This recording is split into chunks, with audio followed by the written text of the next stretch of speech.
Capablanca's chess is buttery smooth. He's the kind of player that could win a game without even looking like he was trying. In this game, played in 1914 against Grandmaster Bernstein, they were both named Grandmasters later. They didn't have the title at that time. There was an extra motivating factor for Capablanca. He had tickets to the Bolshoi Ballet. So, would the game end soon enough for him to make it? Let's watch this buttery smooth performance from Jose Raul Capablanca, who has the black pieces. Grandmaster Bernstein has white. D4, D5, C4, E6, classic Queen's Gambit declined. And we notice the main problem for black in this opening is this C8 bishop. The move E6 blocks it in. So black has to find a way to deal with that blocked in bishop. Knight C3, Knight F6, Knight F3, Bishop E7, Bishop G5.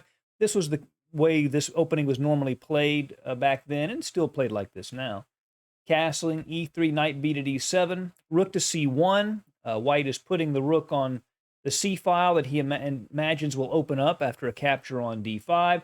And here Capablanca plays B6. The more common move today is C6. The idea is you're trying to deal again with this C8 bishop.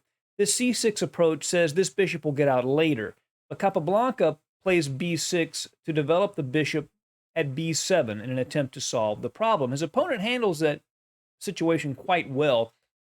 First, he takes on D5, a common idea in this structure after B6. Basically, first of all, you're putting a pawn on D5 that will block the bishop at B7, and also you're giving it two diagonals to choose from. And whichever diagonal the bishop chooses, the other one will remain a little bit weak. Queen to A4. Grandmaster Bernstein goes right after the weak light squares in Capablanca's position. Bishop to B7. Bishop to A6. A strong idea. Now, he's trading off his technically good bishop because his pawns in the center are on dark squares. But what he's doing is trying to take advantage of these light squared weaknesses that had been created on Capablanca's queen side by exchanging off light squared bishops. Bishop takes, queen takes, and here the solid approach would have been C6, and after castling, queen to C8, and if the queen retreats, then queen to B7, the rook comes to C8, C5 would be played, or if queens are traded, Capablanca just has a nice endgame. But he plays more aggressively here. He plays the move C5, and here Grandmaster Bernstein makes a strategical error. He takes the knight on F6, and I'm not exactly sure why. The knight had only moved once. The bishop on G5 is probably a better minor piece than that knight, and he'll come to regret this decision for this recapture. A modern grandmaster, I'm sure, would never make that move. Knight takes F6. Now DC5, BC5. And our structure, our middle game structure is established. We have what is called the hanging pawns. Capablanca has these pawns on C5 and D5. What white wants to do is fix these pawns in place and attack them. They're sort of weak. They're a pawn island unto themselves. What Capablanca wants to do is time their advance and use them as a predicate to attack the white position. So we'll see who wins this battle of the hanging pawns. Castles, now queen to B6, offering the trade of queens. Modern computers tell us that white should trade the queens. That's the best decision, but after AB6, the C5 is stronger. The A file is opened up for the rook. From a human perspective, you wouldn't want to do that. He probably didn't want to play an endgame against Capablanca either if he could help it. So he retreats the queen back to E2. Now C4. This move is an interesting decision. At the time, it was just thought to be a bad move. The reason is that white wants to fix these pawns. Well, now they're fixed. Black did it for him. And he's weakened the central dark squares, particularly the D4 square. However, modern players know that this is actually a pretty effective way of handling the hanging pawns. And the idea is he is targeting this pawn on B2, and this pawn at C4 helps fix that B2 pawn in place. Rook to D1, attacking the D5 pawn, defending. And here, knight to D4. He could try to break up the pawns by E4, but watch what happens in this variation. After pawn takes, knight takes, the knights get exchanged, and then bishop to F6. And compare these two minor pieces. The bishop screams across the board, aiming at white's queen side, and the knight here is not very effective. And this is one of the reasons why taking on f6 with his own dark squared bishop was a mistake. Little things accumulating over the course of a game. Grandmaster Bernstein plays knight to d4 to blockade on those dark squares.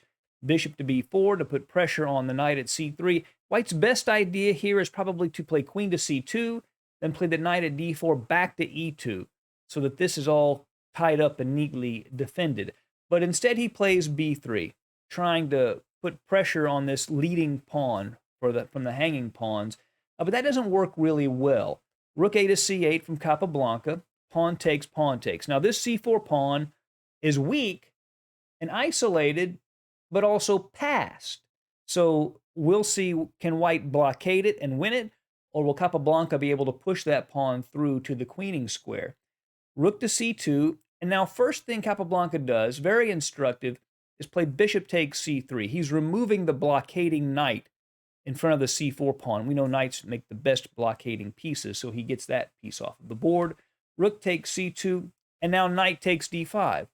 The knight hits the rook at c3, removing that second blockader. Rooks, by the way, make very bad blockaders, and it is kicked out of the way. Now, it looks like he may be dropping this c4 rook, the c4 pawn. The queen and rook attack it, but if he had played this move, Capablanca would have hit him back with a very powerful blow.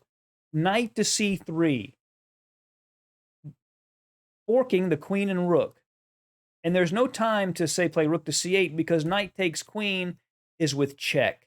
So knight to c3 would have won on the spot, and Grandmaster Bernstein was too strong a player to fall for that. So he moves the rook back to c2, but now the pawn advances, supported by the knight on the d5 square. And we might ask, what if he tries to play e4 to kick that knight away? Well, then knight to b4. The knight hits the rook at c2, and now the queen and rook both hit the knight at d4, and Capablanca would win decisive material. So that knight gets to stay on d5. Rook d to c1, doubling against the pawn. Rook to c5. Capablanca wants to double in defense of the pawn. Now knight to b3 hits the rook. The rook goes to c6. The knight goes back to d4. And there's nothing Bernstein would love more, than to get a repetition by attacking this rook over and over with the knight. The rook goes to c7. Now knight to b5 was played. Computers like this move h3, just getting rid of back rank threats after queen b4, queen f3. White can probably hold. But Bernstein is continuing the theme of harassing the rook, and he plays the move knight to b5. He also, by the way, is putting some pressure on this c3 pawn as well. The rook moves back to c5, and we notice there are 3 pieces attacking the pawn on c3, but only 2 defending it. And one of the things about Capablanca's play is he always gives his opponent room to go wrong. Like he's never in any trouble at all. He's never in any danger, but his opponent gets all these opportunities to go wrong, and eventually they do. And here Bernstein does go wrong, but it's very hard to see why. He goes ahead and he captures the pawn on c3. Probably knight to d4 was best. But this does not work because of a brilliant combination from champion Capablanca, the world champion Capablanca. Knight takes c3. Rook takes c3. Now, white doesn't appear to be in any danger at all. But watch this brilliant 2-move maneuver from Capablanca. Rook takes c3, rook takes c3, and can you see the final blow from Capablanca that wins the game? That's right. Queen to b2 attacks the rook, puts pressure on the queen. And there's nothing white can do. The game is over.